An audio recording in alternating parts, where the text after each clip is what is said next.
Hello friends, welcome to the my study channel express academy पर आपका स्वागत है। मेरे प्यारे बच्चों, आज के इस क्लास में हम सीखेंगे class 10th Bihar board matric परीक्षा 2026। यहाँ पर 2026 में जो रसायन विज्ञान का प्रश्न आएगा उसी के बारे में आज हम चर्चा करेंगे। इस चैप्टर का नाम है तत्वों का आवर्ती वर्गीकरण, चैप्टर नंबर 5 है। इससे पहले आपको हमने चैप्टर 1 2 3 4 5 4 तक बता दिए हैं। आज ये चैप्टर नंबर 5 चल रहा है। देखिए, सीधा बात, नो बकवास, सीधा पढ़ाई की बात करते हैं। देखिए, प्रश्न कहता है कि आवर्त सारणी के उदग्र स्तंभ को क्या कहा जाता है? तो वर्ग कहा जाता है। क्या कहा जाता है? वर्ग कहा जाता है। अगला प्रश्न कहता है आवर्त सारणी के प्रथम वर्ग के सदस्य क्या है? क्षारीय धातु है। जितना हम बता रहे हैं उसी में से परीक्षा में आएगा, इसलिए आप लोग इस क्वेश्चन को ध्यान से समझिए। अगला प्रश्न कहता है आवर्त सारणी में शून्य समूह का तत्व कौन सा है? हीलियम। क्या है? हीलियम यानी He। अगला प्रश्न कहता है मीथेन में कितने सहसंयोजक बंधन होते हैं? मीथेन में 4 सहसंयोजक बंधन होते हैं। आगे कहता है आधुनिक आवर्त सारणी में तत्वों का वर्गीकरण का आधार क्या है? परमाणु संख्या। क्या आधार? परमाणु संख्या। अगला प्रश्न कहता है अमोनियम के अणु में नाइट्रोजन एवं हाइड्रोजन के परमाणुओं की संख्या का अनुपात कितना होता है? 1:3 होता है। आगे कहता है लोहा का परमाणु संख्या, लोहा का परमाणु संख्या Fe कितना होता है? 26। कितना होता है? 26। अगला प्रश्न कहता है आधुनिक आवर्त सारणी में वर्गों की संख्या, वर्गों की संख्या कितना है? 18। वर्गों की संख्या कितना है? 18। अगला प्रश्न कहता है ओजोन के एक अणु में ऑक्सीजन के परमाणु की संख्या कितना होता है? 3 होता है। O3 लिखते हैं तो इसमें ऑक्सीजन का परमाणु क्या गो? 3 गो। अगला कहता है 10 नंबर आवर्त सारणी में कितने आवर्त होते हैं? कितने आवर्त होते हैं? 7। आवर्त सारणी में कितने आवर्त होते हैं? 7। यानी क्षैतिज पंक्ति को क्या कहते हैं? आवर्त कहते हैं। अगला प्रश्न कहता है हीलियम कैसा तत्व है? हीलियम एक अक्रिय तत्व। हीलियम क्या है? एक अक्रिय तत्व है। अगला प्रश्न, प्रश्न नंबर 12 आवर्त सारणी में कितने तत्व आवर्त हैं? आवर्त सारणी में 7 आवर्त होते हैं। आगे कहता है त्रिक नियम निम्नलिखित में से किसके किसके द्वारा प्रतिपादित किया गया था? तो डोबे डोबे राइनर के द्वारा प्रतिपादित किया गया था। अगला प्रश्न अष्टक नियम निम्नलिखित में से किसके द्वारा प्रस्तुत किया गया था? तो ये भी है डोबे राइनर के द्वारा प्रस्तुत किया गया था।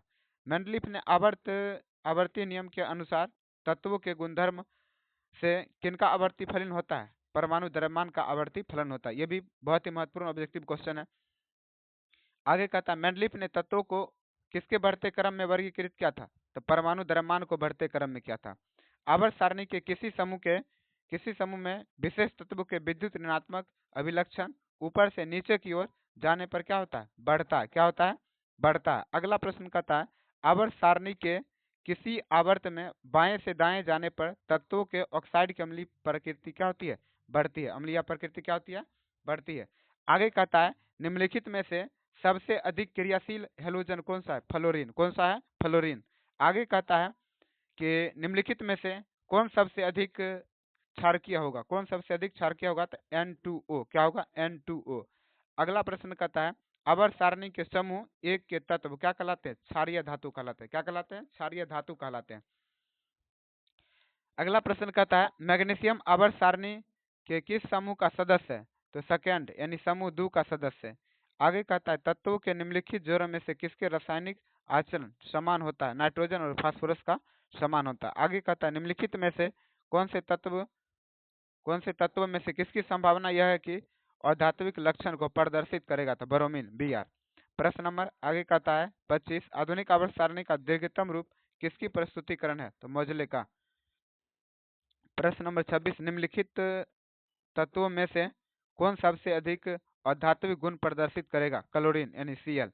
आगे कहता है किसने कहा था कि तत्वों के मूल गुणधर्म उनके परमाणु संख्या है, न कि द्रव्यमान संख्या? तो मोजले साहब ने कहे थे। आगे प्रश्न 28 नंबर आधुनिक आवर्त नियम के अनुसार तत्वों का गुणधर्म क्या है? परमाणु संख्या का आवर्त फलन होता है। आगे कहता है आधुनिक आवर्त सारणी में बाएं से दाएं ओर जाने पर परमाणु साइज क्या होगा? परमाणु साइज क्या होगा? बढ़ेगा। परमाणु साइज क्या होगा? बढ़ेगा। अगला प्रश्न कहता है कि वुल्फगांग वुल्फगांग डोबे डोबे राइनर किस देश से संबंधित थे? तो जर्मनी से थे। मोजले का जन्म कब हुआ था? तो मोजले का जन्म 1834 में हुआ था। भारतीय संगीत प्रणाली में कितने सुर होते हैं? तो 7 सुर होते हैं। जब मेंडलीफ ने अपना कार्य प्रारंभ किया था तो उस समय कुल मिला के 63 तत्व ज्ञात थे। आधुनिक आवर्त सारणी में परमाणु साइज, आधुनिक आवर्त सारणी में परमाणु साइज से क्या पता चलता है? परमाणु की त्रिज्या का पता चलता है परमाणु के साइज से। प्रश्न नंबर 35, एक पिकोमीटर कितने मीटर के बराबर होता है? 10 का पावर -12 मीटर के बराबर होता है। किसी भी तत्व की संयोजकता कैसे निर्धारित की जाती है? इलेक्ट्रॉन की संख्या से निर्धारित की जाती है। आगे कहता है, अब इसमें प्रश्न नहीं है, यानी हम केमिस्ट्री का चैप्टर 1, 2, 3, 4, 5 सबने आपको बता दिया। तब तक वीडियो देखने के लिए आपको बहुत बहुत धन्यवाद।